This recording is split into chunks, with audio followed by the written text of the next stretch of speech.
She said it like she was talking about the weather. It's just one night, she whispered, earrings sliding into place, eyes everywhere but on me.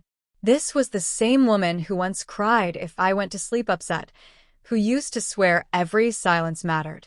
Now my silence was just another sound in the background. 8 years married. Hannah, 34.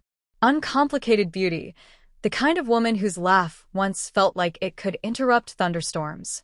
Lately her laughter only arrived when her phone lit up. I sat on the edge of the couch, shoes still on, hands locked together like I was holding myself in place. Where are you going? Calm voice. Too calm. Out, she answered, scrolling casually. Girls' reunion. You wouldn't enjoy it. A reunion. On a Tuesday. And she's dressed like she's stepping into someone's daydream. It's just one night, she repeated, like a spell meant to dull my instincts. And then something inside me, a small voice I'd muzzled for months, finally stood up. I rose. Then make this your last night here. Her head jerked up. Genuine confusion at first. Then that familiar calculation. Then the coldness I'd been seeing for a year. What? You heard me. If walking out matters more than staying in this room with me, then go. Just don't return pretending this is still home. Time froze. Guilt flickered. Only for a breath, then vanished. She grabbed her purse. You're being dramatic, she scoffed. Maybe, I said. But I'm done playing blind. The door clicked shut behind her, and it sounded cleaner than heartbreak. Silence filled the house. Honest silence. The first honest thing in months. I didn't text. Didn't scroll through her location. Didn't hunt for reasons. I poured a drink, stepped into the backyard, and let the wind move through the trees. The house had never felt more straightforward. At 2:17 a.m., the front door opened again.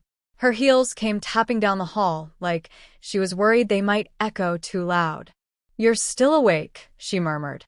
I figured you'd want to start packing. Wide eyes. Ethan, stop. You're overreacting. It was just a night out. I half smiled. Exactly. That's what you said. You don't even know what happened, she insisted. I don't have to. I know it hasn't been happening for a long time. Respect. Honesty. Effort. She sagged onto the couch, like she was trying to slip back into an older version of us. Do you honestly think I'd cheat? She whispered, fragile, but too practiced. I looked at her steadily. I think you already left. You just didn't pack. She flinched, because truth always lands before denial. Her phone lit up again, name I didn't know. She turned it face down. That silence, that said everything. You can stay until morning, I told her. After that, Adam will help you move your things. Ethan, please. No. You made a choice. You just didn't understand the cost. Her eyes filled. But I didn't look away. Eventually sadness burns itself empty, and what's left is clarity. She slept on the couch that night. I went upstairs and lay in the bed that no longer belonged to both of us. I didn't sleep, but I didn't regret anything either. At sunrise I heard zippers, drawers, muted movement. I never went down. Some departures don't need spectators. The final door close was softer than I expected, but cleaner too. Morning smelled like nothing. And somehow that meant freedom. I made my coffee black like I did before her, bitter but honest. Later Adam came, looked around the half-emptied room, nodded. You finally did it. Yeah, I said. I guess I did. We carried her life to the driveway, the parts that no longer lived here.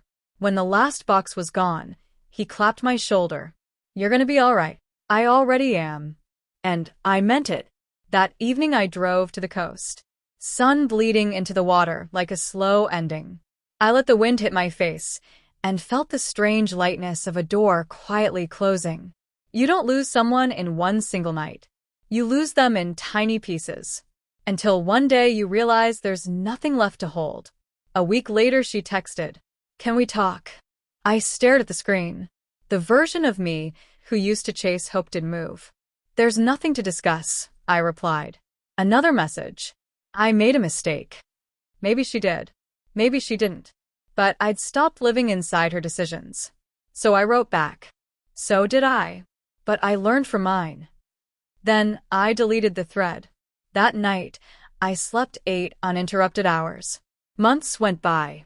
I renovated the house, reclaimed it, not to erase her, but to anchor myself again. One Saturday, I ran into Claire, an old college friend. We talked. We laughed. No spark. Just ease. "You look lighter," she said as she left. Lighter. Not happier. Not lonelier. Just lighter. Like I'd set down a weight I'd forgotten I was carrying. Back home, the quiet didn't feel empty. It felt earned. I poured myself a drink, sat by the window, let the evening settle. Somewhere out there Hannah might be replaying that last night, wondering if I'd soften. But I know myself finally. I didn't stop loving her in one moment. I just finally loved myself enough to let her go. Love isn't about who stays. It's about who shows up when staying gets hard. For too long, I was the only one showing up. Now I show up for me. I raised my glass, a private toast to everything that cracked, everything that hurt, and everything that made sense because of it. Because sometimes peace isn't in holding on. It's in saying, "Then make this your last night."